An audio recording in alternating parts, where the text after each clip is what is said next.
ونؤمن به ونتوكل عليه ونعوذ بالله من شرور أنفسنا ومن سيئات أعمالنا من يهده الله فلا مضل له ومن يضلله فلا هادي له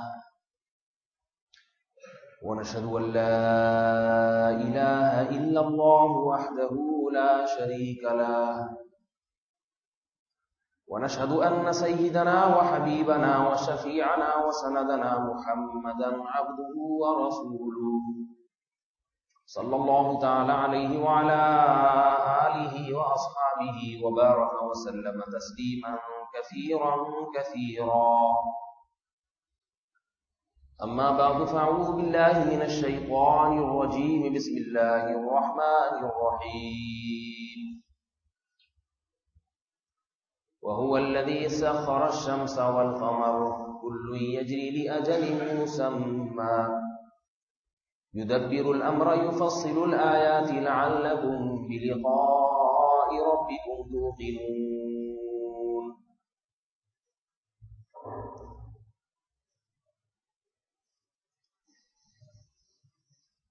وقال النبي صلى الله عليه وسلم الكيس من دان نفسه وعمل لما بعد الموت.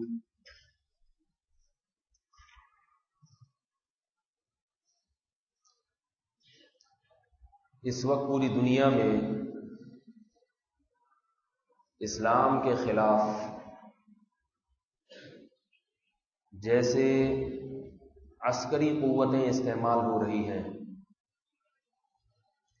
مسلمانوں کو تباہ و برباد کرنے کے لیے کفر پوری طاقت استعمال کر رہا ہے، بالکل اسی طریقے سے اسلام کے خلاف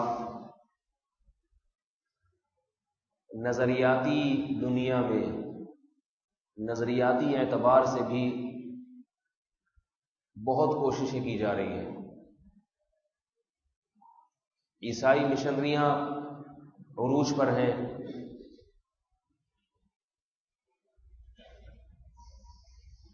یہودیت عروج پر ہے، ایسی ویب سائٹس بنی ہوئی ہیں اسلام کے نام پہ جن میں مسلمانوں کو گمراہ کرنے کی کوشش کی جا رہی ہے۔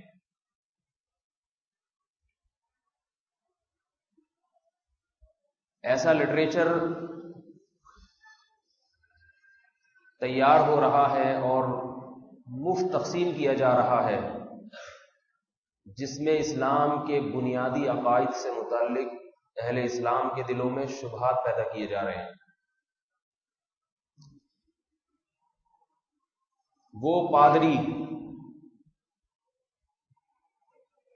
جن بیچاروں کے پاس اپنے مذہب کی کوئی تعلیمات سرے سے موجود ہی نہیں ہے،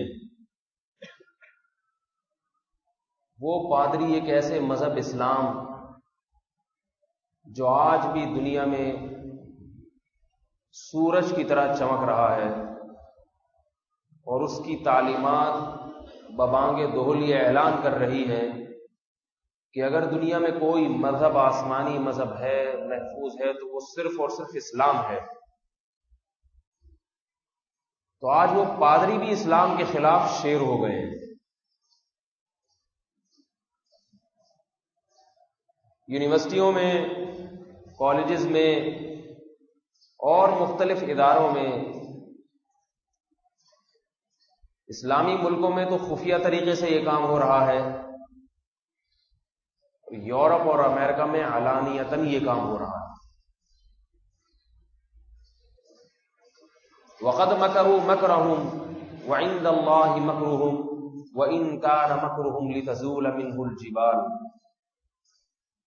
ایسا مکر کیا، قرآن کے الفاظ بیان کر رہا ہوں، اللہ ان کے مکر کو جانتا ہے، مگر ان کا مکر اسلام کے خلاف ایسا ہے کہ اگر یہ مکر پہاڑوں کے خلاف ہوتا تو پہاڑ اپنی جگہ سے ہل جاتے۔ اس قدر کوشش اسلام کو نیست و نابود کرنے کی، عسکری میدان میں بھی، زبان سے بھی،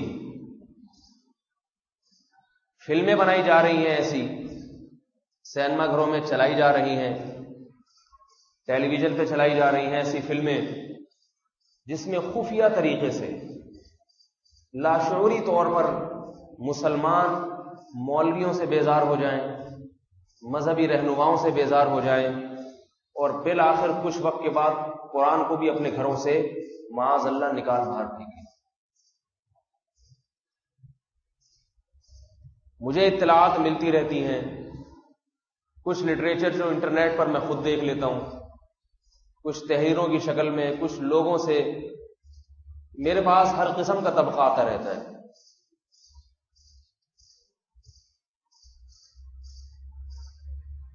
اس قدر سازشیں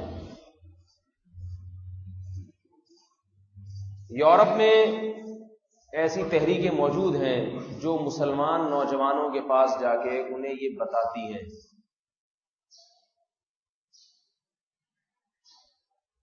کون سی جنت کی بات کرتے ہو، یہ دنیا ہی سب کچھ ہے۔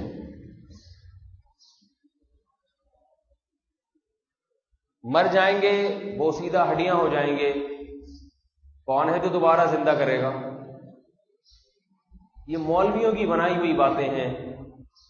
قبر کا عذاب، قبر کا ثواب، قبر جنت کے باغوں میں سے ایک باغ ہے یا جہنم کے گڑھوں میں سے ایک گڑھا ہے؟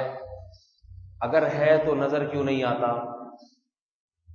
اور اگر قیامت کے دن دوبارہ زندہ ہو کے اس خدا کے سامنے کھڑے ہونا ہے تو مردہ گل سڑ کے ختم کیوں ہو جاتا ہے؟ کون ہے جو اس میں دوبارہ جان ڈالے گا؟ مسلمانوں میں اور ہندوؤں میں کیا فرق ہے؟ ہندو جب اوٹ پٹانگ باتیں کرتے ہیں، مسلمان ان پر ہنستے ہیں۔ ہندو جب اگلے جنم اور پچھلے جنم کی باتیں کرتے ہیں، مسلمان ہنستے ہیں، لیکن مسلمان جب اگلے جنم کی باتیں کرتے ہیں، یہ ان کا نظریہ ہے جسے پوری دنیا پہ تھوپنا چاہتے ہیں۔ ہندو بھی خلاف عقل باتیں کرتا ہے، مسلمان بھی خلاف عقل باتیں کرتا ہے۔ تو اس قسم کی باتیں کر کے چلا کے مسلمانوں کی بنیادوں کو کھوکھلا کیا جا رہا ہے۔ اور مسلمان بیچارہ سوائے اپنے پیٹ کی فکر کے کسی چیز میں نہیں، کہتا ہے مجھے اس سے کیا واسطہ، عیسائی کیا کر رہا ہے، ہندو کیا کر رہا ہے، مجھے جاب چاہیے، مجھے ملازمت چاہیے۔ جس رزق کا وعدہ قرآن مجید میں خدا نے کیا تھا اس پر بھی اعتماد ختم کہ اللہ تو بہت سے وعدے کرتا ہے لیکن روٹی اسی کو ملتی ہے جس کی ملازمت اچھی ہو۔ اللہ تو وعدے بہت سے کرتا ہے لیکن روٹی کے لیے جیب میں پیسے ہونا ضروری ہے، پیسوں کے لیے اچھی ملازمت ہونا ضروری ہے۔ یہ باتیں بھی کی جاتی ہیں۔ رزق خدا کے ہاتھ میں ہے، قرآن کہہ رہا ہے۔ اولاد کا رزق کس کے ذمہ ہے؟ اللہ کے ہاتھ میں۔ لیکن میڈیا کچھ اور بتا رہا ہے، نہیں اللہ کے ہاتھ میں کہاں سے ہو گیا؟ وہ ڈائریکٹ یہ کبھی نہیں کہیں گے کہ اللہ کے ہاتھ میں نہیں ہے، تمہارے ہاتھ میں، کیونکہ پتہ ہے کہ پھر ٹی وی پھوڑ دیں گے یہ لوگ۔ گستاخی برداشت نہیں کریں گے، لہذا اللہ کا نام بھی باقی رہنے دو، رسول کا نام بھی باقی رہنے دو، اسلام کا نام بھی باقی رہنے دو، قرآن کا نام بھی باقی رہنے دو۔ قرآن کو سینے سے لگاتے رہیں، ہمیں کوئی ٹینشن نہیں ہے، وہ یہ کہتے ہیں۔ قرآن کو چومتے رہیں، ہمیں کوئی ٹینشن نہیں ہے۔ محمد صلی اللہ علیہ وسلم کا نام لیتے رہیں، کوئی پریشانی کی بات نہیں ہے، لیکن تعلیمات کی دھجیاں اڑا دو، ان کی اللہ کی تعلیمات کی دھجیاں اڑا دو، محمد صلی اللہ علیہ وسلم کی تعلیمات کی دھجیاں اڑا دو، قرآن کی تعلیمات کو تہس نہس کر کے رکھ دو۔ فلمیں بنانے والے قرآن کی آیات کا جو مطلب بتائیں وہ مطلب صحیح ہے، 1400 سال سے قرآن کا جو مطلب مولوی بیان کرتے آ رہے ہیں وہ مطلب غلط۔ کسی نے بتایا کہ کسی فلم میں دکھایا گیا کہ باپ اپنی اولاد سے کہہ رہا ہے، بیٹی سے کہہ رہا ہے کہ رزق خدا کے ہاتھ میں ہے، اور محمد صلی اللہ علیہ وسلم نے فرمایا میں تمہاری کثرت پہ قیامت کے دن فخر کروں گا۔ بیٹی جواب میں کہتی ہے کہ اگر خدا کے ہاتھ میں ہے تو لوگ بھوکے کیوں مرتے ہیں؟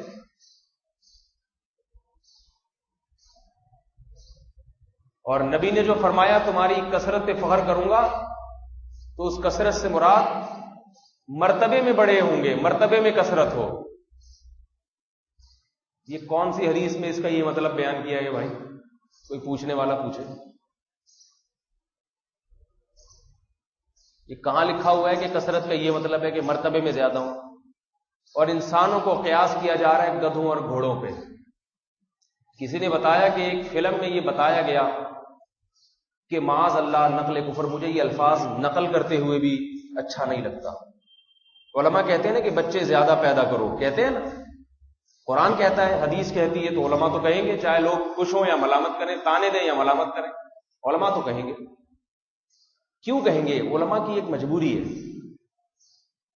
مجبوری ہے، وہ مجبوری یہ ہے کہ قرآن مجید نے اہل علم سے یہ عہد لیا ہے، معاہدہ لیا ہے، لَتُبَيِّنُنَّهُ لِلنَّاسِ وَلَا تَكْتُمُونَهُ، تم اس قرآن کی آیات کو لوگوں کے سامنے کھول کھول کے بیان کرو گے، اس میں سے کچھ بھی چھپاؤ گے نہیں، چھپاؤ گے نہیں۔ وہ تو مجبور ہے، مجبور ہے وہ تو۔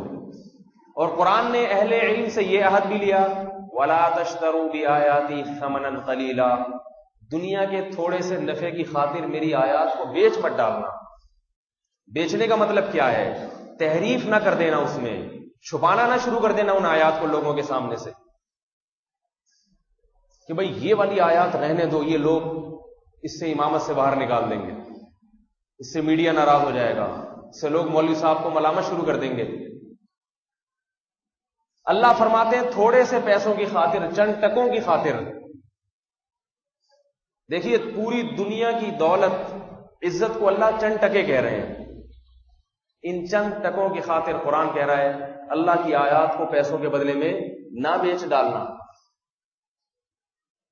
تو علماء تو بیان کرتے ہیں، کرتے آ رہے ہیں کہ قرآن مجید نے اور اللہ کے نبی نے حکم کیا دیا ہے، اولاد کی، بولو بھائی، کثرت، زیادہ پیدا کرو، زیادہ۔ شادی بچے روکنے کے لیے نہیں کی جاتی، بچے پیدا کرنے کے لیے کی جاتی۔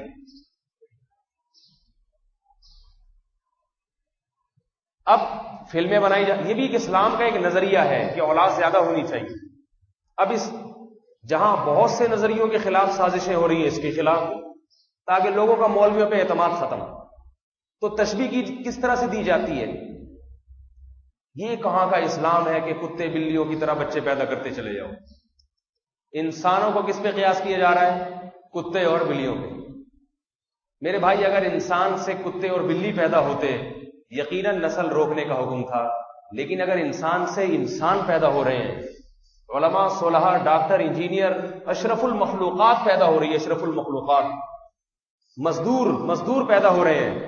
مزدور بھی کوئی گھٹیا طبقہ نہیں ہے۔ چائنا میں مزدوروں ہی کی کثرت ہے، جس کی وجہ سے چائنا سپر پاور بننے کے خواب دیکھ رہا ہے۔ مزدوروں ہی کی کثرت ہے وہاں پر، مزدور طبقہ زیادہ ہے، محنتی طبقہ زیادہ ہے۔ اگر ہماری عورتوں کے بطن سے معاذ اللہ کتے اور بلی پیدا ہو رہے ہیں، معاذ اللہ، پھر تو ہمیں نسل روکنے کا حکم ہے۔ لیکن اگر ہماری اولادیں اور جگر کے ٹکڑے پیدا ہو رہے ہیں، ان سے انسان پیدا ہو رہے ہیں، جو اس کائنات کا مقصد ہے، یہ کائنات بنائی گئی انسان کے لیے، انسان کی نسل کو روکنے کے لیے نہیں بنائی گئی ہے یہ۔ اگر انسان پیدا ہو رہے ہیں تو ان کی مثالیں کتے اور بلیوں سے دینا درست نہیں ہے، لیکن میڈیا دے رہا ہے مثالیں۔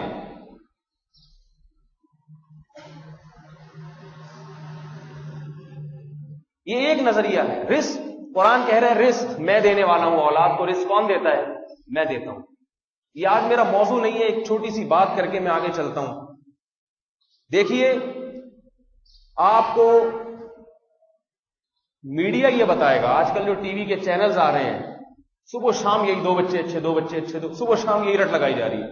ڈاکٹر بھی یہی رٹ لگا رہے ہیں، ٹیلی ویژن بھی یہی رٹ لگا رہے ہیں، فلمیں بھی ایسی بنائی جا رہی ہیں،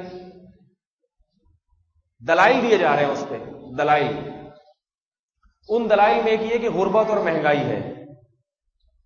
غربت اور مہنگائی افورڈ نہیں کر سکتے. اس پہ تفصیلی دلائل جو ایک ایک ہے انشاءاللہ کوئی موقع مجھے ملا تو میں پورا ایک اس موضوع پر بیان کروں گا صرف کہ یہ جتنے دلائل دیے جاتے ہیں رزق کے، غربت اور مہنگائی کے، عورت کی صحت خراب ہو جاتی ہے، یہ سب بکواسات کا ایک پلندہ ہے جسے نہ سائنس تسلیم کرتی ہے نہ ماہر معیشت تسلیم کرتا ہے. قرآن حدیث تو سرے سے تسلیم کرتا ہی نہیں. معیشت اسی ملک کی اچھی ہوتی ہے جس میں ریشو، پیدائش کا جو ریشو ہے وہ زیادہ ہو، کیونکہ جب پیدائش کا ریشو بڑھتا ہے تو تھوڑے دنوں میں جوانوں کی تعداد بوڑھوں سے زیادہ ہو جاتی ہے. کمانے والے زیادہ، کھانے والے کم، تو ملک ترقی کرے گا یا نہیں کرے گا؟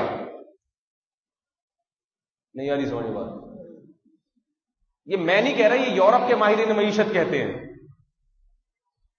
گروتھ ریشو بڑھتا ہے. دیکھو جس گھر میں بچے زیادہ ہوں، مثال کے طور پر ایک گھر ہے جس میں 2 بچے ہیں اور ایک گھر ہے جس میں 50 بچے ہیں، فوراً سننے میں آ گا اس کے لیے تو بڑا مشکل ہے کھلانا 50. لیکن کم بختوں یہ تو سوچو، آپ کو نہیں کہہ رہا جو اس طرح کی باتیں کرتے ہیں کہ وہ 50 ایک دم تھوڑی ہو جاتے ہیں، ایک دم تھوڑی ہو جاتے ہیں. جب 50 ہوں گے تو ان میں کم سے کم 40 جوان ہو چکے ہوں گے. جب 50واں ہوگا 40 جوان ہو چکے ہوں گے اور وہ گھر سونے کے نوالے کھا رہا ہوگا ان جوانوں کی آمدن کی وجہ سے. نہیں یہی سمجھو بات، تو سونے کے نوالے کھا رہا ہوگا جوانوں کی آمدن کی وجہ سے. لیکن خاندانی منصوبہ بندی والے آپ کو بتائیں گے 50 کیسے کھلائے گا، کنٹینر بک کرائے گا کہ پیاز ٹماٹر کا. تو خدا کے بندو یہ کھلائے گا نہیں بلکہ یہ گھر بیٹھ کے کھائے گا. اس کو تو کھلانے کی ذمہ داری ختم ہو جائے گی. بہرحال یہ ایک طویل موضوع ہے. ایک بات کرتے میں پھر آگے چلتا ہوں. ایک بات کر کے دیکھیے، انسان جب دنیا میں آتا ہے بچے کی پیدائش سے پہلے ماں کی چھاتیوں میں دودھ ہوتا ہے؟ بتاؤ بھائی، ہوتا ہے؟ میرا خیال ہے آپ لوگ کیا شاید ہوتا ہوگا، بتا دیں اگر نہیں ہوتا تو. ہوتا ہے؟ نہیں ہوتا. حالانکہ روٹی تو پہلے بھی کھا رہی تھی، کباب پراٹھے تو پہلے بھی کھائے جا رہے تھے. بچپن سے لے کے بلوغت کی دہلیز پہ قدم رکھنے تک دودھ کا ایک قطرہ عورت کی چھاتیوں میں پیدا نہیں ہوتا. حمل ٹھہر گیا پھر بھی پیدا نہیں ہوتا. 8 مہینے حمل کو گزر گئے، 8.5 مہینے ہو گئے، 9واں مہینہ شروع ہوا، چھاتیوں میں دودھ پیدا ہونا شروع ہو جاتا ہے. کیوں؟ یہ اس کی علامت ہے کہ جو بچہ دنیا میں آنے والا ہے اس کی ذمہ داری کس نے اپنے ذمہ لی ہے؟ اللہ نے. اور یاد رکھو، ماں کی چھاتیوں میں دودھ پیدا کر کے عقل کے اندھے تو صرف یہ دیکھتے ہیں کہ یہ اتفاق سے دودھ پیدا ہو گیا، ایک نیچرل پروسیس ہے، اس سے گزر گیا، دودھ پیدا ہو گیا، بس اب دودھ ہی ہو سکتا ہے، کچھ اور نہیں ہو سکتا. لیکن جس کے سینے میں دل ہے اور عقل میں سوچنے سمجھنے کی صلاحیت ہے وہ یہ فیصلہ کرے گا. اللہ کی ایک نشانی کو دیکھ کر باقی نشانیوں پر ایمان لائے گا. وہ عقل مند آدمی ایک چیز کو دیکھ کر مقدمے ملاتا ہے اور بہت ساری چیزوں کو بغیر دیکھے یقین کر لیتا ہے. وہ کہتا ہے اس وقت بچے کو چونکہ نہ تعلیم کی ضرورت ہے، نہ روٹی کی ضرورت ہے، نہ کسی اور چیز کی ضرورت، اس وقت بچے کے لیے صرف اور صرف دودھ کی ضرورت ہے. اور دودھ چونکہ میں پیدا نہیں کر سکتا، لہذا خالق کائنات نے اپنی طاقت اور قدرت سے دودھ پیدا کر کے دکھا دیا. اور دوسری چیز بچے کو ضرورت ہے اس کو یہ پتا ہو کہ یہ دودھ مجھے ملے گا کہاں سے اور میرے حلق میں اترے گا کیسے. یہ 2 چیزیں بھی انسان چونکہ سکھا نہیں سکتا، لہذا خالق کائنات نے اس کو سکھا دی.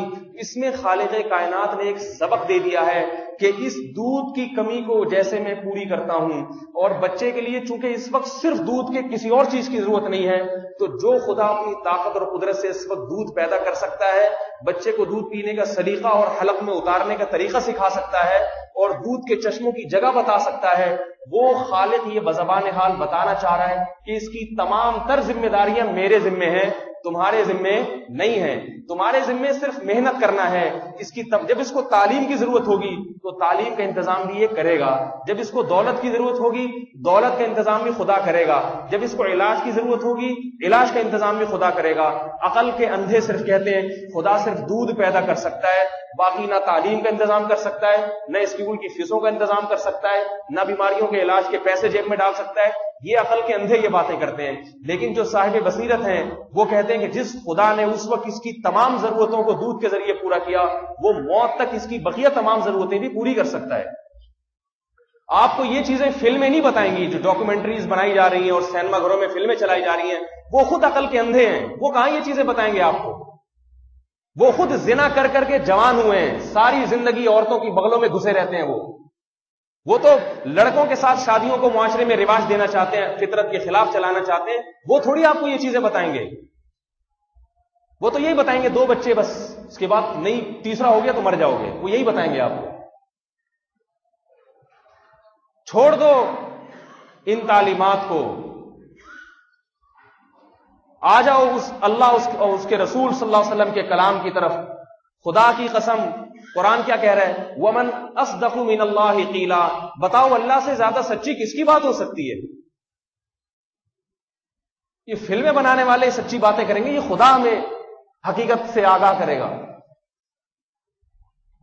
تو میں اصل بات یہ عرض کر رہا تھا کہ اس وقت اسلام کے نظریات کو، جتنے بھی نظریات ہیں اسلام کے، صرف ایک یہ نہیں ہے، بہت سے نظریات ہیں، کھرچ کھرچ کے ان کی بنیادوں کو ہلایا جا رہا ہے. ختم نبوت اسلام کا اجماعی عقیدہ ہے یا نہیں ہے؟ بتاؤ بھائی.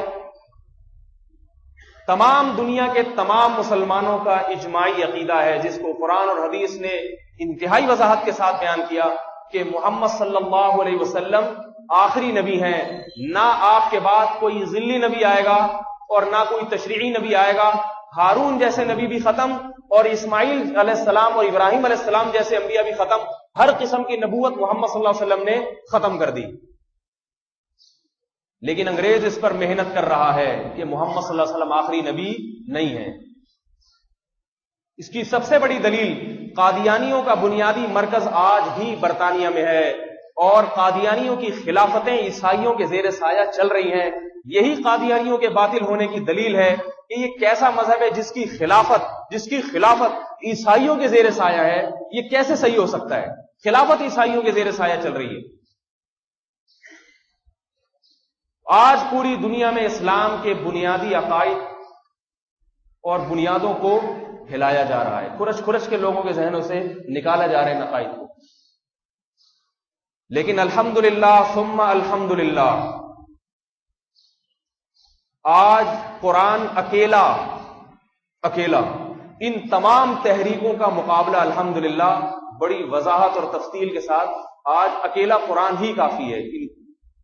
اتنی تفصیل کے ساتھ قرآن نے ان عقائد کو واضح کیا ہے، دلائل کے انبار لگائے ہیں کہ الحمدللہ ہم جب قرآن مجید کا مطالعہ کرتے ہیں تو ہمارے ذہنوں پر میڈیا کے جو اثرات ہیں الحمدللہ ایک ایک کر کے ان کا زنگ اترنا شروع ہوتا ہے. اور ہمیں قرآن پھر تسلی بھی دیتا ہے، وَكَذَلِكَ نُفَصِّلُ الْآيَاتِ. قرآن جب ہمارے دماغوں کے زنگ کو اتارتا ہے تو قرآن دعویٰ کرتا ہے دیکھو ہم کس طرح سے اپنی آیات کو کھول کے بیان کرتے ہیں، لَعَلَّكُمْ تَهْتَدُونَ، تاکہ تمہیں سیدھا راستہ نظر آنا شروع ہو جائے. پھر قرآن کہتا ہے فَمَنْ شَرَحَ اللَّهُ صَدْرَهُ لِلْإِسْلَامِ، بھلا جس کے سینے کو خدا نے اسلام کے لیے کھول دیا ہو، کمن هو اعمى، وہ اندھوں کی طرح زندگی گزار سکتا ہے کیا؟ قرآن ہمیں دلائل سے واضح بھی کرتا ہے، سیدھی راہ دکھاتا بھی ہے، اور اس پہ قرآن فخر بھی کرتا ہے. پھر قرآن اپنے احسانات کو جتلاتا بھی ہے کہ اے اہل ایمان دیکھو ہم نے تم پر کتنا احسان کیا، کتنا انعام کیا، ہم نے تمہیں سیدھی راہ دکھائی اور سیدھی راہ پر چلایا. پھر قرآن کبھی کہتا ہے کہ جس کے پاس قرآن کی نعمت نہیں ہے، قرآن کے دلائل اس کے پاس نہیں ہے، فرمایا کہ اس کی مثال ایسی ہے کظلمات فی بحر لجی یغشاہ موج من فوقہ سحاب. فرمایا کافر کی مثال، خواہ وہ جاپان کے سائنسدان ہو، خواہ وہ امریکہ کے سائنسدان ہو، خواہ وہ فرانس کے سائنسدان ہو، لیکن قرآن کیا کہہ رہے ہیں؟ ایسے اندھیروں میں بھٹک رہے ہیں جیسے سمندر کی موجیں ہوں، سمندر کی تہ میں کوئی انسان، پھر اندھیرے کتنے، ان اندھیروں کو دیکھیں قرآن کیسے بیان کرتا ہے، کظلمات، کئی اندھیروں کے نیچے، فی بحر، ایسے سمندر کی تہ میں، لجی، سمندر بھی ٹھاٹھے مارتا ہوا، موج کے اوپر موج چڑی ہوئی ہے، رات کا وقت کالی گھٹا اندھیرے، اذا اخرج یدہ لم یکد یراہا، اپنے ہاتھ کو نکال کے دیکھتا ہے، فرمایا دیکھ لینا تو دور کی بات، یہ تصور بھی نہیں کیا جا سکتا کہ وہ اپنے ہاتھ کو دیکھ لے۔ ہاتھ کی مثال قرآن کیوں دے رہا ہے کہ ہاتھ کو، دور کی نظر کمزور ہے، آپ ہاتھ کو قریب کر کے دیکھ سکتے ہیں، قریب کی نظر کمزور ہے، ہاتھ کو دور کر کے دیکھ سکتے ہیں۔ ہاتھ کو دیکھنے، اپنے ہاتھ کو دیکھنے کی طاقت بہت کمزور سے کمزور نظر رکھنے والا بھی رکھتا ہے یہ طاقت۔ قرآن کہہ رہا ہے یہ کافر ایسے اندھیروں میں ہے، ایسے اندھیروں میں کہ سمندر کی موج میں جیسے یہ آدمی اندھیروں میں ہے اور اس کو صحیح راستہ نظر نہیں آ رہا، تو قرآن کہہ رہا ہے کہ جس کے پاس قرآن کی نعمت نہیں ہے، قرآن کے دلائل نہیں ہے، وہ بھی نظریاتی دنیا میں ایسے ہی اندھیروں میں ہے، کوئی نظریہ نہیں بنا سکتا وہ شخص۔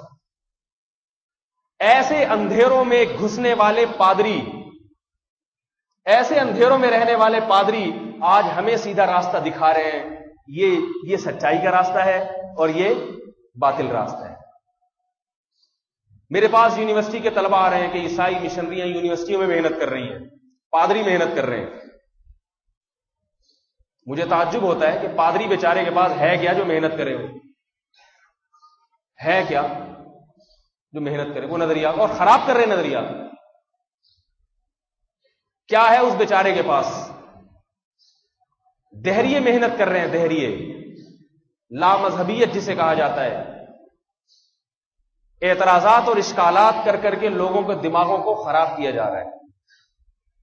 اسلام نے عورت کو بند کر دیا، پابند بنا دیا، عورت کو آزاد کرو، اور بعض ایک دیکھیے اسلام کے بنیادی عقائد جس کو قرآن نے بیان کیا ہے، بنیادی عقائد جس میں ختم نبوت بھی ہے، جس میں جنت اور جہنم کا تصور بھی ہے، جس میں مرنے کے بعد دوبارہ زندگی کا تصور بھی ہے۔ ہندو اگر اگلے جنم کی بات کرتا ہے، اگلا جنم ہوگا، ہندو کے پاس کوئی دلیل نہیں ہے، ہوائی باتیں ہیں۔ کس نے کہا اگلا جنم ہوگا؟ کون ہے دعویٰ کرنے والا؟ جس نے دعویٰ کیا اس کی سیرت تو پہلے پیش کرو۔ مسلمان اگر اگلے جنم کی بات کرتا ہے کہ مرنے کے بعد دوبارہ زندگی ہوگی، تو مسلمان کے پاس اس دعوے کو کرنے والی ذات اللہ، اس کا کلام حقیقی شکل میں محفوظ ہے، اور یہ کلام خود بتاتا ہے کہ میں کسی انسان کا کلام نہیں ہوں۔ یقین نہ آئے اس کلام کو پڑھ کے دیکھ لیا جائے، مجھے بتاؤ یہ کیسا کلام ہے جسے پڑھ کے انسان کی آنکھوں سے آنسو آ جاتے ہیں اور انسان کی جو نفسیات ہے اس سے آگاہ ہے۔ قرآن کے دعوے اور ان دعووں کے دلائل کو اگر نقل کیا جائے تو خدا کی قسم انسان کا ضمیر کہتا ہے یہ کسی انسان کا کلام نہیں ہے، جس نے بنایا ہے اور جو دعوے کر رہا ہے یہ اسی کا کلام ہو سکتا ہے۔ اور اس کلام کو پیش کرنے والے محمد صلی اللہ علیہ وسلم ہیں۔ آج محمد صلی اللہ علیہ وسلم کی سیرت الف سے لے کے یا تک الحمدللہ ہمارے پاس محفوظ ہے۔ پوری دنیا میں جتنی محمد صلی اللہ علیہ وسلم کی تعریف کی جا رہی ہے اور قیامت تک ہوتی رہے گی، اتنی کسی شخصیت کی تعریف نہیں ہوئی ہے۔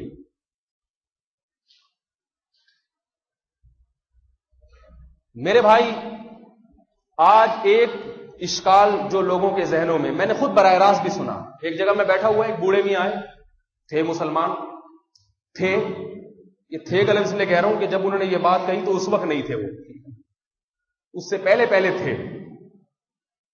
بات یہ چل رہی تھی، میرے بچپن کا واقعہ ہے، کسی میت کو دفنا کے آئے تو وہاں کسی نے کہا کہ مولوی صاحب یہ کہتے ہیں کہ میت کو ثواب بھی ہوتا ہے عذاب بھی ہوتا ہے۔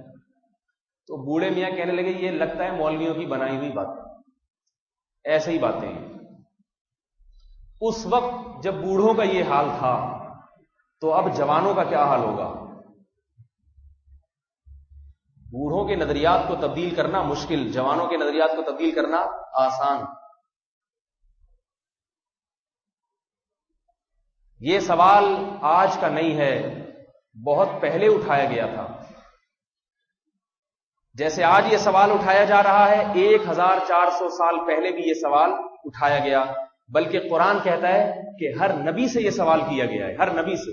کیونکہ یہ دعویٰ کہ موت کے بعد تمہیں دوبارہ خدا کے سامنے اٹھ کے جواب دینا ہے اپنے اعمال کا، یہ دعویٰ آدم علیہ السلام نے بھی کیا، نوح علیہ السلام نے بھی کیا، ابراہیم علیہ السلام نے بھی کیا، اسماعیل علیہ السلام نے بھی کیا، یعقوب علیہ السلام، سلیمان علیہ السلام، داؤد علیہ السلام، یوشع علیہ السلام اور عیسیٰ علیہ السلام. کوئی پیغمبر ایسا نہیں ہے جس نے یہ دعویٰ نہ کیا ہو.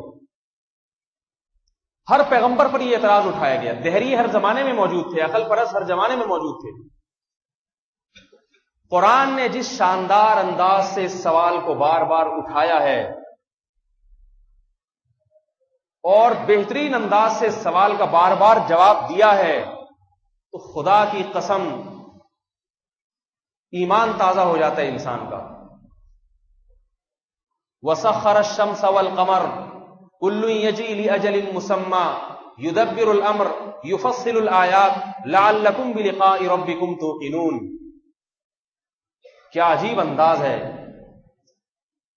فرمایا وہی وہ ذات ہے جس نے سورج کو تمہارے کام میں لگا دیا، وہی وہ ذات ہے جس نے چاند کو پیدا کر دیا، وہی وہ ذات ہے یدبر الامر جو ہر کام ایک تدبیر اور منصوبے کے تحت کر رہی ہے. ہر کام ایک منصوبے کے تحت ہو رہا ہے. ایسا نہیں ہے زمین میں بے تکے طریقے سے خود بخود سب کچھ ہو رہا ہو. تم دیکھ رہے یدبر الامر، ہر کام کے پیچھے ایک تدبیر ہے، ایک ذہن ہے. میں کہتا ہوں بتاؤ کسی کمپنی میں مینجمنٹ نظر آئے تو مینیجر کے بغیر ہو سکتی ہے کیا؟ انتظام کسی منتظم کے بغیر ہو سکتا ہے؟ یدبر الامر. قرآن کہہ رہے ہر چیز میں تمہیں تدبیر نظر آئے گی. پانی کے قطرے پر ایسے سافٹ ویئر اس نے ڈالے ہیں کہ اس میں آنکھ، ناک، کان، دل، دماغ، جگر بن کے ہی نکلتا ہے دنیا سے جب آتا ہے وہ، اور ماں کی چھاتیوں میں دودھ پیدا ہوتا ہے. یہ یدبر الامر ہے. ہر کام کی ایک تدبیر ہے. جانور کا بچہ پیدا ہوتا ہے، پیدا ہوتے ہی اسے پتا ہے کہ مجھے دودھ کہاں ملے گا. یدبر الامر، یہ ایک تدبیر اس نے پہلے سے کی ہوئی ہے. اوحا ربک الی النحل ان اتخذی من الجبال بیوتا. تیرے رب نے شہد کی مکھی کو سکھایا ہے کہ تو نے کیسے مسدس شہد کے چھتے بنانے ہیں. ثم کلی من کل الثمرات، پھر تو نے پھلوں کے رس کو چوسنا ہے. اسے پتا ہے کہ میں کیا چوسوں گی تو شہد نکلے گا اور کیا چوسوں گی تو کچھ بھی نہیں نکلے گا اس میں سے. اسے یہ تمام کی تمام چیزیں سکھائی ہیں. یدبر الامر. الامر میں الف لام استغراق کا ہے. الامر کا مطلب اس کائنات میں 7ویں آسمان سے لے کے اور اس زمین میں تحت الثری تک جتنے کام ہو رہے ہیں، جتنے کام، کروڑوں، کھربوں، اربوں، لاکھوں کام، فرمایا کہ تمام کے تمام ایک منصوبے اور تدبیر کے تحت ہو رہے ہیں. بغیر تدبیر کے کچھ بھی نہیں ہو رہا. فرمایا کہ ثم کلی من کل ثمرات فاسلکی سبل ربک ذللا. پھر تیرے رب نے شہد کی مکھی کو جو سکھایا ہے کہ واپسی کے راستے تیرے رب نے مسخر کر دیے ہیں. وہ واپسی میں کہیں اور بھی تو جا سکتی تھی، راستہ بھول بھی تو سکتی تھی. اللہ فرماتے ہیں واپسی کے راستے اسے معلوم. پھر وہ تمام راستوں کو طے کر کے آتی ہے. یخرج من بطونها شراب مختلف الوانه فیہ شفاء للناس. فرمایا اس کے پیٹ سے ایسا مشروب نکلتا ہے. کڑوے رس پیتی ہے وہ پھولوں کے کڑوے رس، لیکن فرمایا اس کے پیٹ سے ایسا مشروب نکلتا ہے مختلف الوانها، جس کے رنگوں میں اختلاف، ذائقوں میں اختلاف. فیہ شفاء للناس، ساری دنیا کے سارے انسانوں کی ہر بیماری کے لیے ہم نے اس میں شفا رکھ دی. ان فی ذلک لآیات لقوم یتفکرون. فرمایا عقل کے اندھوں کے لیے اس میں کوئی نشانی نہیں ہے. عقل کے اندھوں کے لیے اس میں کوئی نشانی نہیں ہے. فرمایا اہل غور و فکر کے لیے اس میں درجنوں نشانیاں چھپی ہوئی ہیں. یہ شہد کی مکھی تمہیں خدا کے وجود کا یقین بھی دلائے گی، خدا کی طاقت اور قدرت کا یقین بھی دلائے گی، اور اس بات کا یقین بھی دلائے گی لعلکم بلقاء ربکم توقنون، کہ تمہیں اپنے رب سے ملاقات کا یقین آ جائے کہ جو رب شہد کی مکھی کو ڈیزائن کر سکتا ہے وہ ان بوسیدہ ہڈیوں کو جمع کر کے دوبارہ جان ڈالنے پر بھی قدرت رکھتا ہے. وہ ان بوسیدہ ہڈیوں کو قیامت کے دن زندہ کر کے اپنے سامنے کھڑا کرنے پر طاقت اور قدرت بھی رکھتا ہے. وہ آج قرآن کی یہ دعوت ببانگ دہل ہمیں بتا رہی ہے کہ دنیا میں اسلام کے ان نظریات کے خلاف جتنی دعوتیں ہیں، قرآن کے ان دلائل کے مقابلے میں وہ دعوتیں ہیچ ہیں، اس قابل نہیں ہے ان کی طرف کان دھرا جائے. قرآن نے میرے بھائی اگر یہ دعویٰ کیا ہے نا کہ موت کے بعد دوبارہ زندگی ہے، یہ دعویٰ کیا یا نہیں کیا؟ تو یہ دعویٰ کر کے ہمیں ایسے ہی نہیں چھوڑ دیا. اس دعوے کو دلائل سے مزین کیا اس نے. یدبر الامر، ہر معاملے کی تدبیر کرتا ہے. ان لکم فی الانعام لعبرہ. لوگ یہ کہتے ہیں اس مردے میں جان کیسے پڑے گی؟ قرآن اس کا بہترین جواب دیتا ہے کہ دیکھو اس مردے میں جان، لوگ کہتے ہیں نا خلاف عقل، عقل تسلیم نہیں کرتی. یہ عقل اس لیے تسلیم نہیں کرتی کہ انسان کے بس میں واقعتاً ایسا نہیں ہے. اگر آپ خدا کو، خالق کائنات کو انسان پہ قیاس کرتے ہو پھر تو آپ کا دعویٰ 100% درست، پھر تو دعویٰ درست. لیکن خدا کہہ رہا ہے کہ تم خدا کو انسانوں پہ قیاس نہ کرو. یا ایھا الناس ضرب مثل فاستمعوا له. اے لوگوں ایک مثال بیان کی جاتی ہے، فاستمعوا له، کان لگا کے. دیکھیے عربی میں ایک لفظ ہے فاسمعوا، اس کا معنی ہے سنو، اور فاستمعوا کا معنی انتہائی غور سے کان لگا کے سنو، انتہائی غور سے کان لگا کے سنو. آج تمہارے سامنے ایسی دعوتیں آئیں گی جو کہیں گی اس مردے میں کون جان ڈال سکتا ہے. اللہ فرما رہے ہیں فاستمعوا له، غور سے سنو.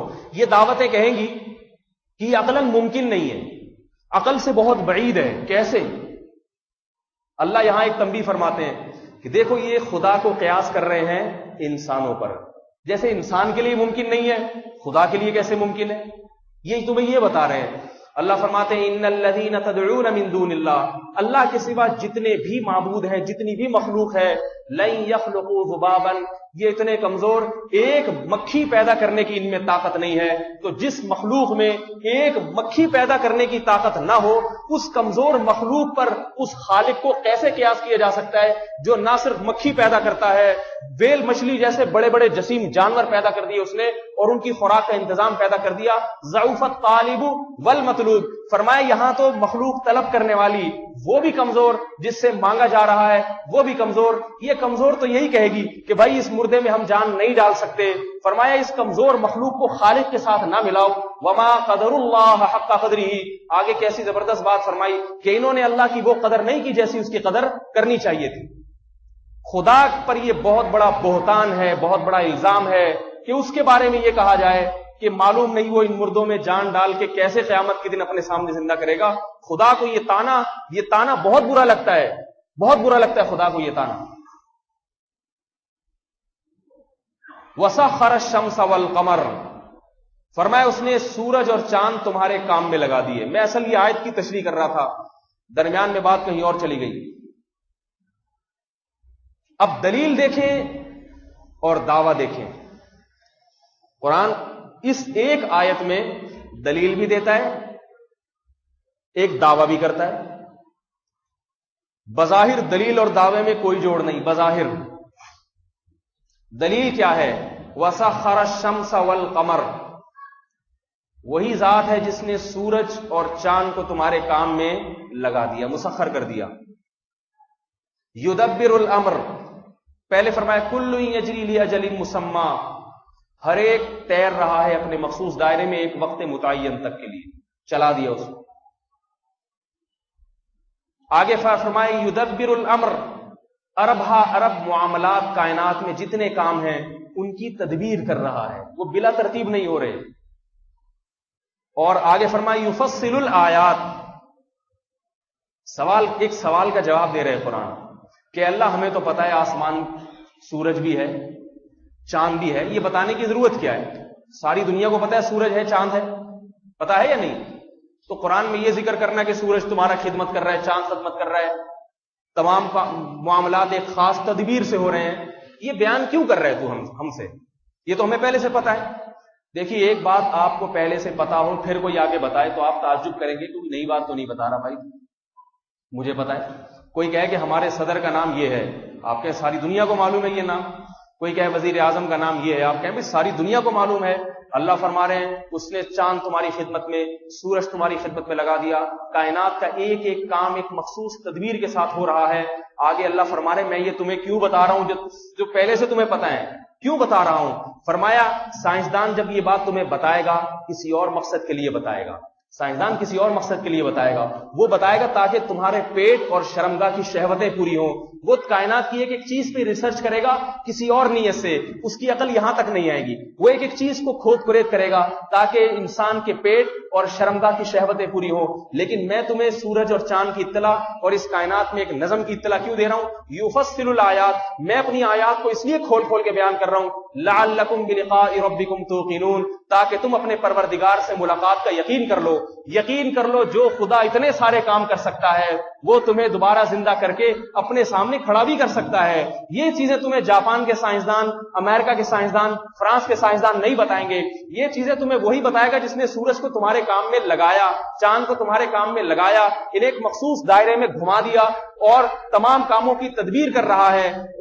وہ رب تمہیں بتائے گا کہ یہ سارے کام میں نے اس لیے کیے تاکہ تم مجھ سے ملاقات کا یقین رکھو، اس لیے کہ اگر تمہاری مجھ سے ملاقات متوقع نہ ہوتی تو اس کا مطلب میں نے یہ ساری چیزیں بیکار پیدا کی ہیں، بنا کے چھوڑ دیا تمہیں، جو چاہے کرتے رہو، فلمیں دیکھو، ڈرامے دیکھو، شراب پیو، زنا کرو، بس چاند تمہاری خدمت میں لگا رہے گا، تم چاہے زنا کرو یا شراب کرو، سورج تم پر آگ برساتا رہے گا اور تمہارے پھلوں میں پودوں میں جان ڈالتا رہے گا، پھر تمہاری مرضی خدا کے وجود کا انکار کرو یا اقرار کرو۔ اللہ فرماتے ہیں ذالک ظن الذین کفروا، نہیں یہ کافر کا گمان ہو سکتا ہے، کسی اہل ایمان کا یہ گمان نہیں ہو سکتا۔ یہ سب بنایا اس لیے ہے تاکہ بنانے والے کی حکمتوں پر تمہیں یقین آ جائے، کسی حکمت سے بنایا ہے، اور وہ حکمت کیا ہے؟ آزمائش کے لیے بنایا ہے۔ تو بنانے کے بعد وہ یہ دعویٰ کر رہا ہے لعلکم بلقاء ربکم توقنون۔ تو میرے بھائی اپنے ایمان کو مضبوط کریں۔ ہمارے لیے سب سے پہلے ہدایت کی کون سی کتاب ہے؟ بولو بھائی، میرے خیال میں نہیں سمجھ میں آ رہی بات۔ سب سے پہلے ہمیں ہدایت کہاں سے ملے گی؟ پادریوں سے نہیں ملے گی، یہودیوں سے نہیں ملے گی، سائنسدانوں سے ہمیں چیزیں ملیں گی، بنی ہوئی دوائیں ملیں گی، مختلف مصنوعات ملیں گی۔ خدا کی قسم سائنسدانوں کے پاس آپ کو ہدایت نہیں ملے گی۔ ڈاکٹروں سے آپ کو دوائیں مل جائیں گی، حفاظتی ٹیکے مل جائیں گے، دودھ کے مختلف ڈبے مل جائیں گے، پروٹین پر مشتمل سیرپ مل جائیں گے۔ خدا کی قسم ڈاکٹروں کے پاس آپ کو ہدایت، بولو بھائی، نہیں ملے گی۔ کسی ڈاکٹر کو بھی ہدایت چاہیے، کسی ڈاکٹر کو بھی ہدایت چاہیے، کسی انجینئر کو بھی ہدایت چاہیے، اسے اس مولوی سے رابطہ کرنا پڑے گا جو قرآن جانتا ہو اور کھول کھول کے بیان کرنے کا سلیقہ جانتا ہو۔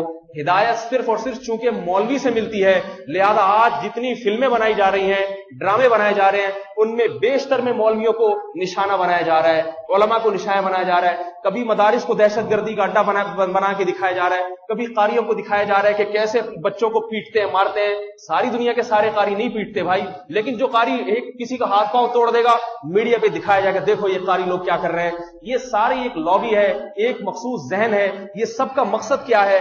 مسلمان کو اپنے مذہبی رہنماؤں سے ہٹایا جائے، دور کیا جائے، تاکہ وہ قرآن سمجھنے میں کورے ہو جائیں۔ محمد صلی اللہ علیہ وسلم نے ارشاد فرمایا قیامت جو قائم ہوگی تو اللہ تعالیٰ دنیا سے علم کو اٹھا لیں گے۔ پھر آپ نے فرمایا، صحیح حدیث ہے، فرمایا علم دنیا سے ایسے نہیں اٹھے گا کہ کتابیں اڑ جائے دنیا سے، علم کی کتابیں دنیا میں بہت ہوں گی، قرآن بھی ہوگا، صحیح بخاری بھی ہوگی، صحیح مسلم بھی قیامت تک رہے گی، ابو داؤد بھی قیامت تک رہے گی، سنن ترمذی بھی قیامت تک رہے گی، سنن ابن ماجہ بھی اور سنن نسائی بھی، ساری حدیث کی کتابیں، ساری قرآن کی کتابیں، تفسیر کی کتابیں قیامت تک رہیں گی۔ فرمایا اللہ جب علم کو دنیا سے اٹھائیں گے، انما ينتظرہ بقبض العلماء، ان کتابوں کو جاننے والے علماء کو آہستہ آہستہ کر کے اٹھانا شروع کر دیں گے، پھر لوگ گمراہ ہو جائیں گے۔ فرمایا فضلوا فاضلوا، ایسے لوگوں کو اپنا رئیس بنا لیں گے جو جاہل ہوں گے، قرآن حدیث کے نام سے تو واقف ہوں گے، اس کے حقیقی مفہوم سے واقف نہیں ہوں گے۔ فرمایا پھر یستفتونہم، ان سے لوگ فتویٰ طلب کریں گے، یہ خود بھی گمراہ ہوں گے اور قوم کو بھی گمراہ کریں گے۔ آج ایسے گمراہ مولویوں کی مثالیں قائم ہونا شروع ہو گئی ہیں۔ آج ٹیلی ویژن میں ایسے لوگ آ رہے ہیں، کوئی کبھی آ کے کوئی یہ دعویٰ کر دیتا ہے اسلام میں داڑھی نہیں ہے، کبھی کوئی دعویٰ کر دیتا ہے اسلام میں موسیقی حلال ہے، کبھی کوئی دعویٰ کر دیتا ہے اسلام میں عورت کو اس طرح سے پردے کا حکم نہیں ہے جس طرح سے مولویوں نے حکم بنایا ہوا ہے، کبھی کوئی کیا دعویٰ کر رہا ہے۔ ایک مولوی نے یہاں تک دعویٰ کیا کہ قرآن میں جو آخرت کا تصور ہے وہ اصل میں یہ دنیا ہی ہے جس کو قرآن جنت بنا کے دکھانا چاہ رہا ہے۔ تو اس قسم کے دعوے آج دنیا میں آتے چلے جائیں گے۔ تو میرے بھائی آپ کو ہدایت اگر ملے گی تو صرف اور صرف قرآن سے ملے گی اور ان علماء سے ملے گی جو قرآن کا حقیقی مفہوم آپ کے سامنے بیان کرتے ہیں۔ اور وہ اس لیے میں دعویٰ کر رہا ہوں کہ قرآن نے ان دلائل کو جو اسلام کے بنیادی عقائد ہیں ان کو اتنی وضاحت سے اتنے کھول کھول کے بیان کیا ہے کہ خدا کی قسم ان دلائل کو پڑھنے کے بعد ہمارے ذہن میں یہ خیال آتا ہے اٹھا کر پھینک دو باہر گلی میں، نئی تہذیب کے انڈے ہیں گندے۔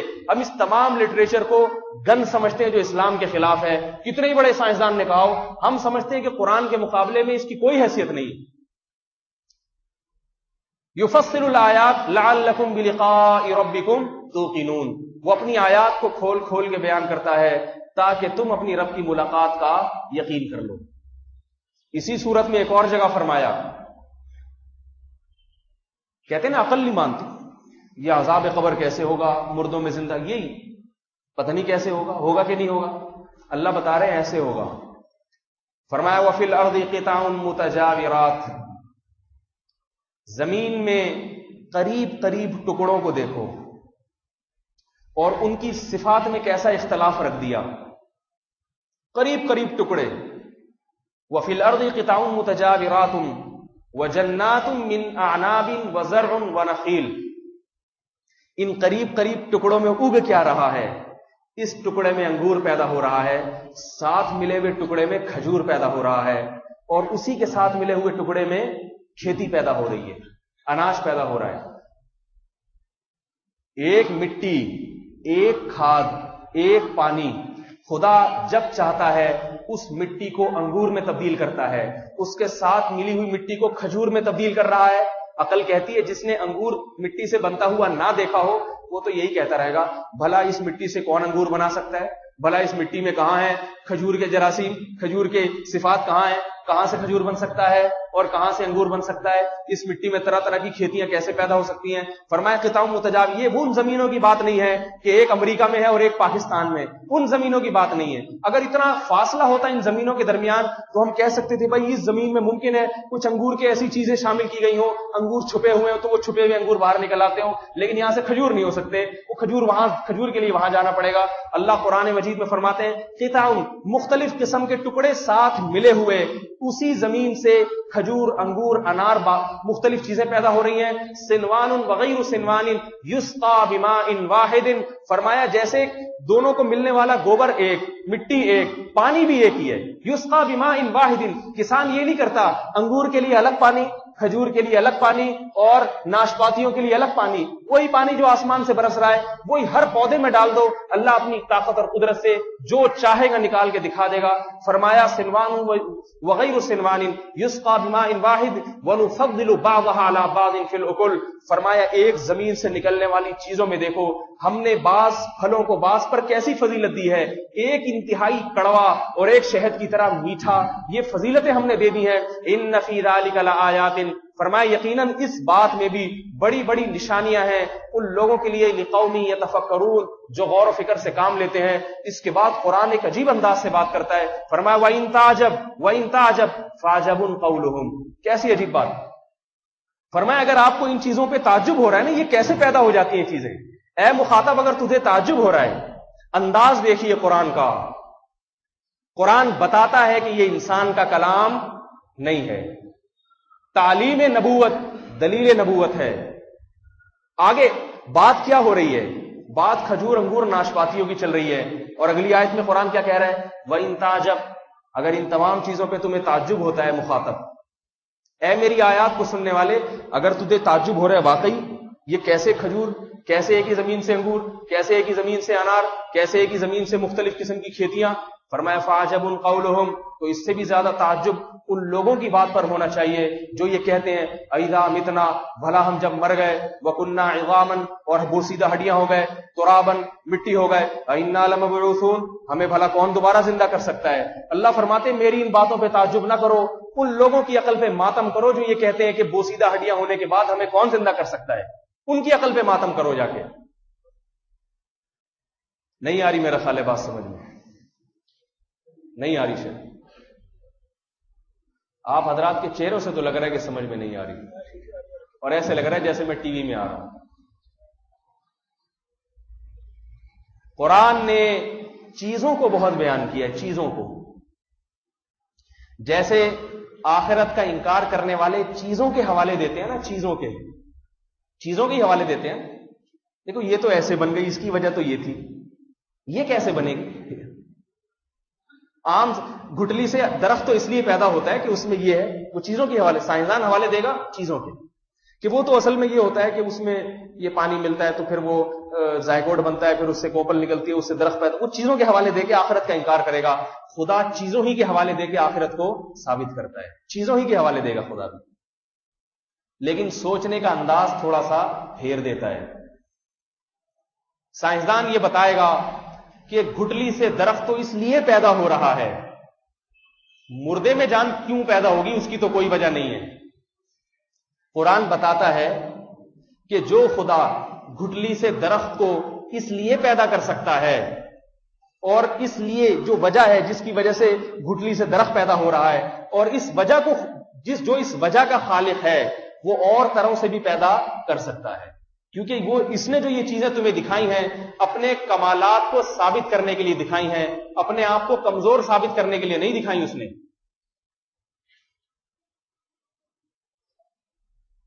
اولم یر الانسان انا خلقناہ من نطفۃ فاذا هو خصیم مبین وفی انفسکم افلا تبصرون، فرمایا چیزوں کو دیکھنے کے لیے تمہیں کائنات کی سیر کرنے کی ضرورت نہیں ہے، وفی انفسکم، اپنی ذات میں جھانک کے دیکھ لو، اپنی ذات میں جھانک کے، ایک سیکنڈ کے لیے اپنی ذات میں جھانک کے دیکھو، تمہیں خدا کے کمالات کا یقین آ جائے گا۔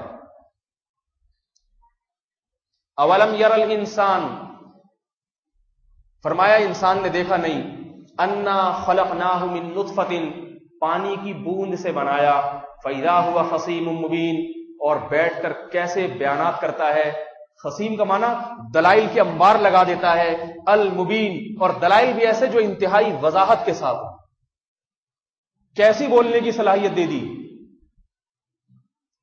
فرمایا جس کو یہ بولنے کی صلاحیت دی وہ اپنے ماضی پہ غور کرے، اس کا ماضی اسے بتا دے گا کہ جو اس پانی میں اس طرح سے جان ڈال سکتا ہے وہ اس کی ہڈیوں کو بھی دوبارہ تحلیل ہونے کے بعد دوبارہ زندہ کر سکتا ہے۔ وَسَخَّرَ الشَّمْسَ وَالْقَمَرَ، ایک اور جگہ فرمایا سورج اور چاند کو بنایا، وَبَثَّ فِيهَا مِن كُلِّ دَابَّةٍ، اور زمین میں ہر طرح کے چوپایوں اور جانوروں کو پھیلا دیا اس میں۔ یہ پھیلانے کا لفظ بڑا دلچسپ ہے۔ دابہ کہتے ہیں ہر وہ چیز جو زمین پر چلے یا رینگے، زمین پہ بسنے والی ہر چیز، اس میں پرندے بھی آ گئے، انسان بھی آ گئے، بغیر پاؤں کے چلنے والے۔ یخلق ما یشاء، فرمایا واللہ خلق کل دابۃ من ماء، فرمایا ہم نے ہر چیز کو پانی سے بنایا، ابتدا ہر چیز کی پانی۔ فمنہم من یمشی علی بطنہ، کچھ اپنے پیٹ کے بل زمین پہ چل رہے ہیں، وہ چلنے کے لیے ٹانگوں کے محتاج نہیں ہے، ان کو پیٹ کے بل چلا کے بتایا کہ جب خدا بغیر پاؤں کے چلانا چاہے تو بغیر پاؤں کے چلنے کی صلاحیت بھی پیدا کر سکتا ہے۔ ہم تو کہتے ہیں لنگڑا چل نہیں سکتا، چلنے کے لیے پاؤں کا ہونا ضروری ہے۔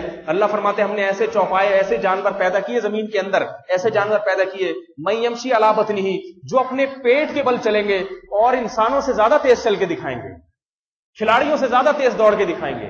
سانپ کتنی رفتار سے بھاگتا ہے اگر بھاگنے پر آ جائے، چیونٹی اپنی جسامت کے اعتبار سے اس کی سپیڈ بہت تیز ہوتی ہے۔ منہم من یمشی علی بطنہ، منہم من یمشی علی اربع، بعض ایسے ہیں جو 4 پاؤں پہ چل رہے ہیں، ان کو دیکھ کے کوئی یہ کہہ سکتا ہے کہ بھئی 2 پاؤں پہ تو چلنا ممکن نہیں ہے، 2 پاؤں پہ چلنا تو ممکن نہیں ہے، اس کے لیے تو 4 پائے ہونے چاہیے۔ اللہ فرماتے ہیں منہم من یمشی علی رجلین، ایسی مخلوق بھی پیدا کر دی جو 2 پاؤں پہ چل کے دکھاتی ہے۔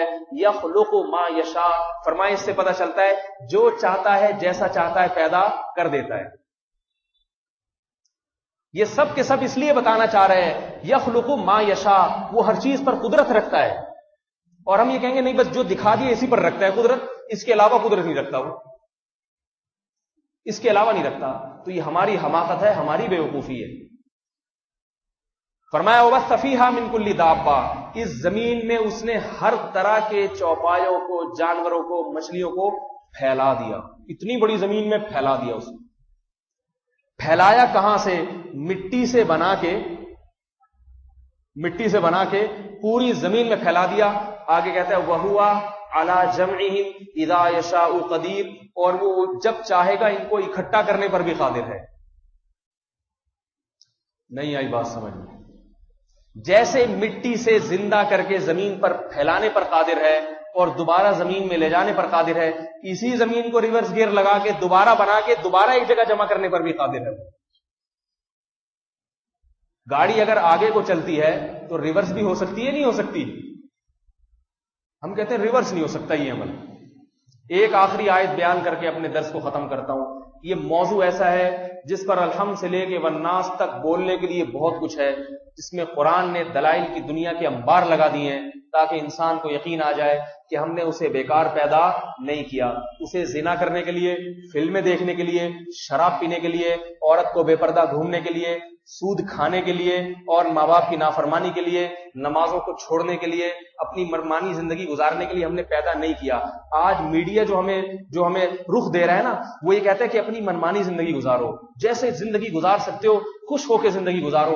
قرآن بار بار اس نظریے کی نفی کر رہا ہے، نہیں، جیسے چاہو تم زندگی نہیں گزار سکتے، جیسے چاہو تم نہیں جی سکتے، تم غلام ہو، تمہیں بنایا گیا ہے۔ جس کو بنایا جاتا ہے وہ بنانے والے کی مرضی کے مطابق زندگی گزارتا ہے، غلام آقا کی زندگی کے مطابق زندگی گزارتا ہے۔ ہم پابند ہیں، انگریز کی طرح ہم آزاد نہیں ہیں۔ آزادی کا دعویٰ وہ کر سکتا ہے جو خدا کی نعمتوں کا منکر، خدا کے وجود کا منکر اور موت کے بعد دوبارہ زندگی کا منکر ہو۔ جو ان چیزوں کو مان لے گا وہ کبھی بھی آزاد زندگی نہیں گزار سکتا۔ ایک آیت بیان کر کے اپنی بات کو ختم کرتا ہوں۔ ایک آیت فرمایا منہا خلقناکم، منہا خلقنا۔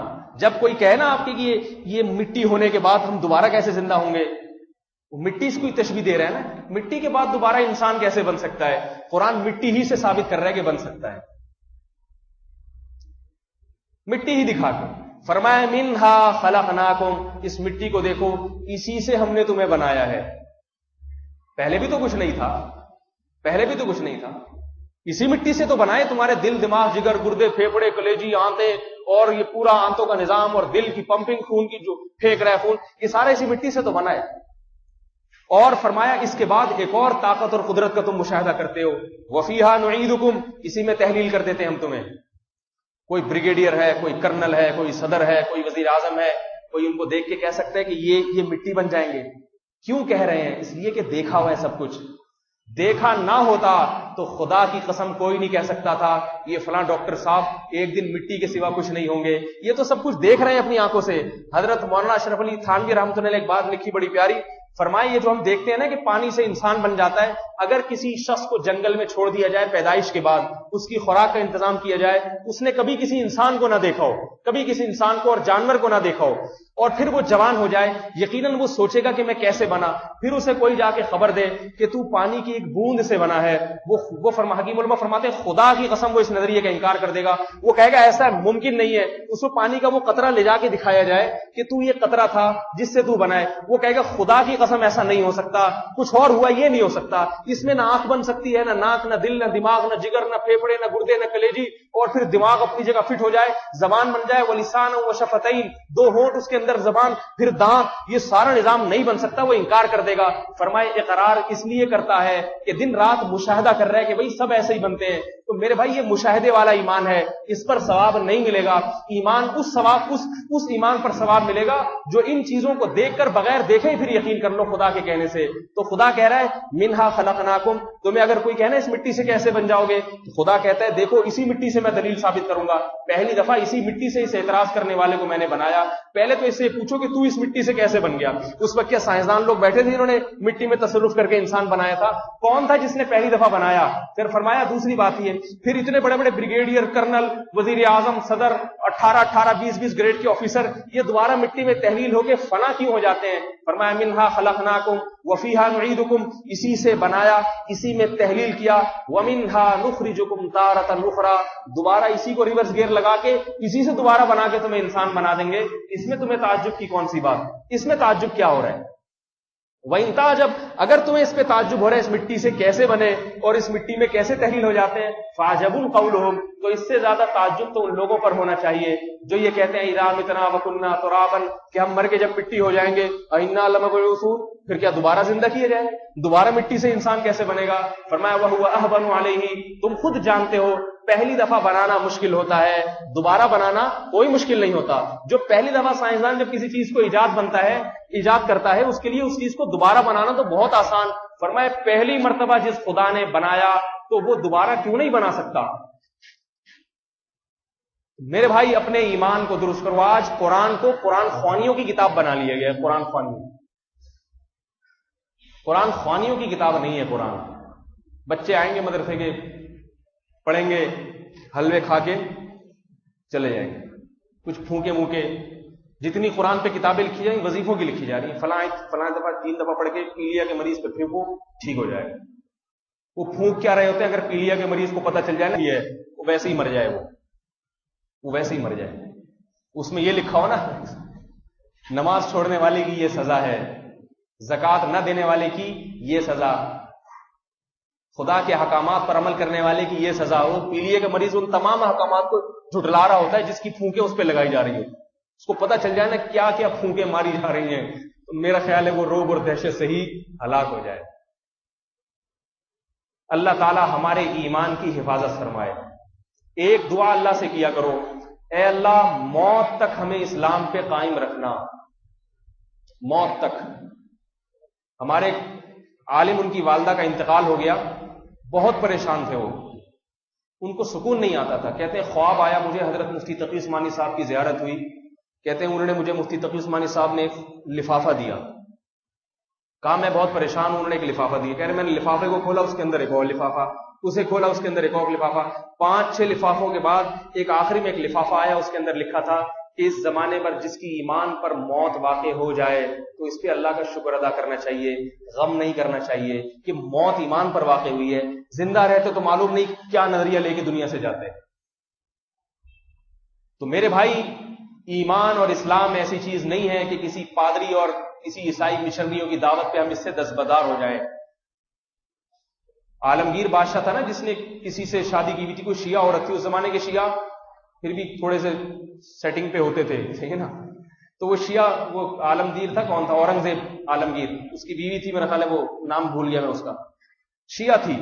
تو مناظرہ رکھوایا، بڑی محبوب تھی اس کی، وہ جس کے نام پہ وہ تاج محل وغیرہ بھی بنایا تھا پھر اس نے، یا کوئی محل بنایا تھا. مجھے اتنی زیادہ اس کی دلچسپی نہیں ہے تو آدمی پھر اس کو بھول بھی جاتا ہے. جو بھی تھی ہمیں کیا کرنا ہے، ہمیں تو اپنے اعمال سے مطلب ہے، صحیح ہے نا. زلیخا کی حضرت یوسف علیہ السلام سے شادی ہوئی تھی نہیں ہوئی تھی؟ لوگ مجھ سے فون کر کے پوچھتے ہیں. میں نے کہا مجھ سے پوچھو کہ میری مزید شادی ہو سکتی ہے کہ نہیں ہو سکتی. زلیخا کی ہوئی تھی، نہیں، ہمیں کیا بھائی، ہمارا اس کی شادی سے کیا واسطہ. ایک صاحب کہنے لگے حضرت آسیہ نبی علیہ السلام کی قیامت کے دن بیوی بنیں گی یا نہیں بنیں گی؟ تو میں نے کہا بھائی ہمیں کیا پتہ بنیں گی نہیں بنیں گی، نہ ہمیں جو ہے نا، اگر اللہ بنانا چاہے تو کوئی رکاوٹ نہیں. ہم سے تو یہ پوچھو کہ کوئی مزید چانس ہے یا نہیں ہمارا. کام کی باتیں پوچھو، ایسی باتیں جن کا عملی زندگی سے تعلق نہیں وہ کیوں پوچھتے ہو. یزید کے بارے میں سوالات آ رہے ہیں، علماء دیوبند کے یزید کے بارے میں کیا نظریہ ہے؟ جب زیادہ سوال میں پوچھتا ہوں میں جواب دیتا ہوں علماء دیوبند کے یزید کے بارے میں نظریہ یہ ہے کہ اس کے بارے میں خاموش رہا جائے. یہ نظریہ ہے. جو کام ہے نا، جو جن سے ہم سے جن کے بارے میں سوال ہوگا، جن اعمال کے بارے میں، ان پہ توجہ دی جائے. تو وہ جو ہے نا، اورنگزیب عالمگیر نے سنی علماء کو بلایا اور اس کی بیوی نے شیعہ علماء کو بلایا. مناظرہ ہوا، دونوں میاں بیوی نے اپنے اپنے مولویوں کو بلا کے مناظرہ کیا. وہ شیعہ مناظرہ ہار گئے تو اس کی بیوی کا بیچاری کا منہ اتنا سا ہو گیا. تو وہ اپنے شوہر سے فارسی میں کہنے لگی، جس کا ترجمہ یہ ہے کہ آج تم نے میرا دل دکھا دیا ہے، میرے مولویوں کو ہرا کے، میرے مذہبی رہنماؤں کو اپنے مولویوں سے ہروا کے تم نے میرا دل دکھایا ہے.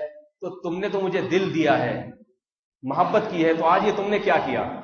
اورنگزیب نے کہا اے میری محبوبہ، میں نے تجھے دل دیا ہے، ایمان نہیں دیا اپنا. ایمان ہم اہل سنت والجماعت ہی ہیں. آئی بات سمجھ؟ سب صحابہ کو ماننے والے. ہم کوئی رافضی نہیں ہیں، قادیانی نہیں ہیں، پادری نہیں ہیں. وہ کہنے لگا اے محبوبہ میں نے تجھے دل دیا ہے، اپنا ایمان نہیں دیا. ایمان کا جب معاملہ آئے گا تو ہر چیز بعد میں، ایمان پہلے. تو آج جتنے لوگ ہیں یہ عزم کریں کہ اپنے ایمان پہ انشاءاللہ ہم کوئی سودے بازی.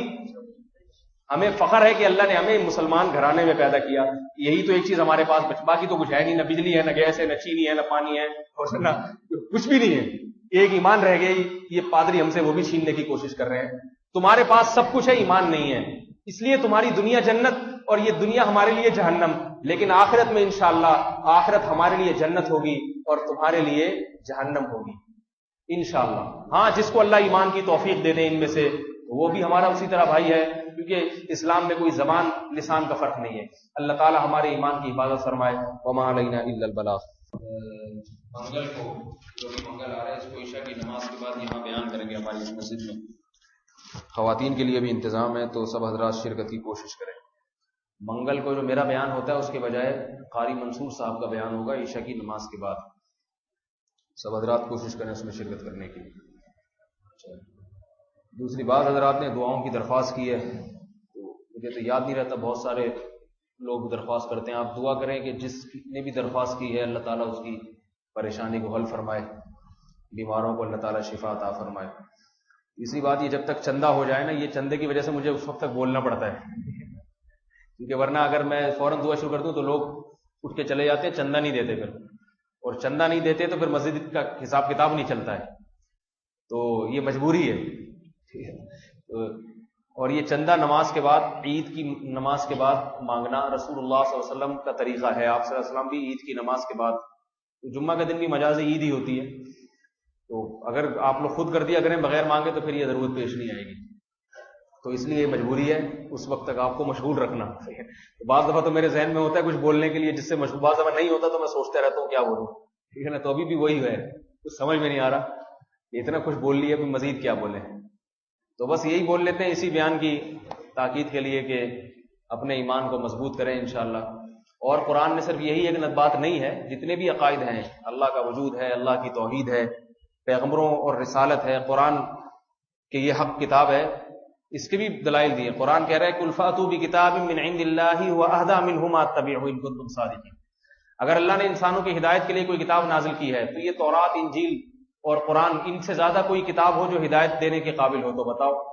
تو اب سوال پیدا ہوتا ہے کہ تورات اور انجیل میں تو وہ تو اب ہے نہیں، یہ تو اس وقت کا دعویٰ کیا ہے نا کہ جس میں جب تک ان میں تحریفات نہیں تھی، تو اللہ فرماتے ہیں ان سے زیادہ کون سی کتابیں ہیں جو دنیا میں انسان کو صحیح رہنمائی کرتی ہیں؟ کوئی بھی نہیں ہے۔ آپ دیکھ لیجئے، آپ اگر ہندوؤں کی کتابیں، سکھوں کی کتابیں اٹھا کے پڑھیں گے وہ سمجھ میں نہیں آئیں گی، رہنمائی تو دور کی بات۔ اگر دیکھنا ہے نا کیسی رہنمائی کر رہی ہیں وہ، تو دیکھ لو ہندو کیسے ہوتے ہیں، سکھ کیسے ہوتے ہیں، پتہ چل جائے گا کہ یہ کتابیں بھی یہی رہنمائی کر رہی ہوں گی جیسے سکھ اور ہندو ہوتے ہیں۔ بغلوں کے بال بھی سکھوں کے بڑے ہوئے اور معلوم نہیں کہاں کہاں کے بڑے ہوئے، ان کی کتابیں رہنمائی کر رہی ہیں، لیکن اللہ بچائے ہمیں ایسی رہنمائی سے، ٹھیک ہے نا، جس میں انسان کی بغلیں پڑ جائیں اور داڑھی جو ہے نا وہ اس کی لٹھیں پڑ جائیں، صحیح ہے نا، مونچھیں ایسی ہوں کہ اس سے ٹریکٹر کھینچ سکے انسان، بالٹیاں اٹھا سکے، ایسی مونچھیں۔ بیچارے کسی مذہب پر طنز کرنا مقصد نہیں ہے، کسی قوم کا مذاق اڑانا مقصد نہیں ہے، لیکن بتانے مقصد ہے ان کتابوں میں ہدایت نہیں ہے۔ ہدایت صرف تورات، زبور، انجیل اور قرآن پاک میں جو 4 کتابیں آسمان سے نازل ہوئی، اور ان میں بھی اب صرف قرآن مجید میں ہے، تورات انجیل میں نہیں ہے۔ ادھوری ہدایت ہے، کامل ہدایت تورات انجیل میں نہیں ہے۔ اگر ہوتی تو نظر آتی، نہیں ہے تبھی تو نظر نہیں آ رہی۔ میں پادریوں سے کہتا ہوں کہ تمہارے یہاں مفتی کیوں نہیں ہوتے، ٹھیک ہے نا، مفتی مسلمانوں میں ہوتے ہیں، ان کے ہاں مذہبی رہنما ملیں گے، روحانی پیشوا ملیں گے، مفتی نہیں ملیں گے مسائل بتانے والے۔ ہمارے یہاں مفتی ہوتے ہیں، کیوں ہوتے ہیں؟ اس لیے کہ صبح سے لے کے رات تک جتنے مسائل پیش آتے ہیں تو ان کا شرعی حل کیا ہے، اس کے لیے ایک الگ شعبہ ہے مفتیوں کا، وہ بتاتے ہیں یہ جائز ہے، یہ ناجائز ہے، یہ حلال ہے، حرام۔ پادریوں کے پاس کوئی نہیں صبح شام فون کرتا، میں تو کوئی اتنا بڑا مولوی بھی نہیں ہوں، میرے پاس صبح شام اتنے فون آتے ہیں کہ میں ذہنی مریض بننے لگا ہوں۔ کبھی کہاں سے امریکہ سے فون آ رہا ہے، کبھی کینیڈا سے فون آ رہا ہے، کبھی آسٹریلیا سے، ایسے ملکوں سے آتا ہے مجھے نام ہی نہیں آتا، میں سمجھتا ہوں کوئی پٹیل پاڑا سے فون کر رہا ہوگا، وہ بتاتے پتہ نہیں شنگ تانگ ایسا ملک، میں پتہ نہیں کہاں سے بات کر رہا ہے بیچارہ، صحیح ہے نا۔ تو یہ ہماری عزت نہیں ہے، یہ اسلام کی عزت ہے، یہ اسلام کے زندہ ہونے کا ثبوت ہے، اسلام کے زندہ ہونے کا ثبوت ہے کہ لوگ پوچھ رہے ہیں کہ بھئی یہ اس کا حل کیا ہے، اس کا شریعت میں حل کیا ہے۔ تو پادریوں کے پاس نہیں فون آتے، ہندوؤں کے رہنماؤں کے پاس، پنڈتوں کے پاس نہیں آتے، فون آتے ہیں تو یہی آتے ہیں کہ گھر میں جنات چڑیلیں آ گئی ہیں، ان کو کیسے نکالا جائے گا، کوئی روزگار میں آمدن کا طریقہ بتا دو، اس طرح کی چیزیں، حلال حرام کا نہیں ہوگا، حلال حرام۔